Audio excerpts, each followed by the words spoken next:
السلام علیکم ورحمۃ اللہ وبرکاتہ۔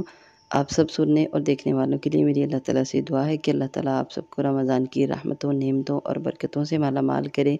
تو آج انشاءاللہ العزیز ہم پڑھیں گے ایک بہت چھوٹی سی دعا جو ہر پریشانی میں، ہر مصیبت میں، اور گھر کے اگر کوئی بھی چیز خراب ہو گئی تو تب بھی یہ دعا پڑھنی چاہیے، اور پریشان سے پریشان، مشکل سے مشکل حالات ہوں تب بھی یہ دعا پڑھنی چاہیے، تو اللہ تعالیٰ ان حالات سے انسان کو نکال دیں گے۔ یہ وہ دعا ہے جو اصحاب کہف نے پڑھی تھی۔ سورہ کہف 15ویں پارے میں ہم لوگ ہر جمعہ میں سورہ کہف پڑھتے ہیں، تو اس میں واقعہ آتا ہے اصحاب کہف کا۔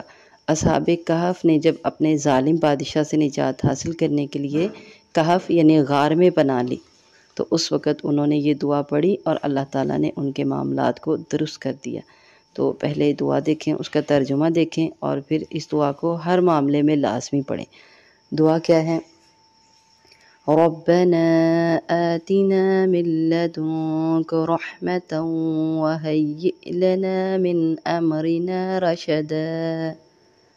اے ہمارے رب، ہمیں آتنا من لدنک رحمة، اپنے پاس سے رحمت عطا فرما، وهيئ لنا من امرنا رشدا، اور ہمارے کام میں بھلائی تیار کر، بھلائی عطا فرما، ہمارے کام کو درست فرما دے۔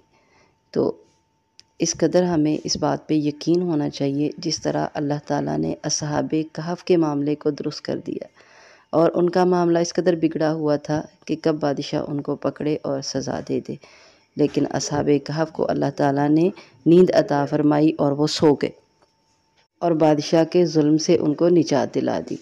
تو ایک بہن کہتی ہیں کہ ان کا اس قدر یقین ہے اس دعا پہ، کہتی گھر میں کپڑے دھونے والی مشین خراب ہو گئی اور میں صحیح نہ کروا سکی، اسی وقت مشین کے پاس کھڑے ہو کے پریشانی کی حالت میں یہ دعا پڑھی، ربنا آتنا من لدنک رحمة وهيئ لنا من امرنا رشدا، اور مشین ٹھیک ہو گئی الحمدللہ۔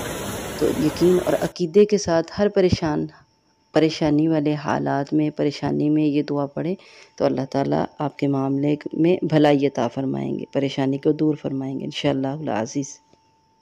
اور خصوصاً رمضان میں اللہ تعالیٰ کی رحمت طلب کرنے کے لیے بھی اس دعا کو لازمی پڑھیں، کثرت سے پڑھیں، ہر نماز کے بعد تشہد کی حالت میں بیٹھے بھی یہ دعا لازمی پڑھیں۔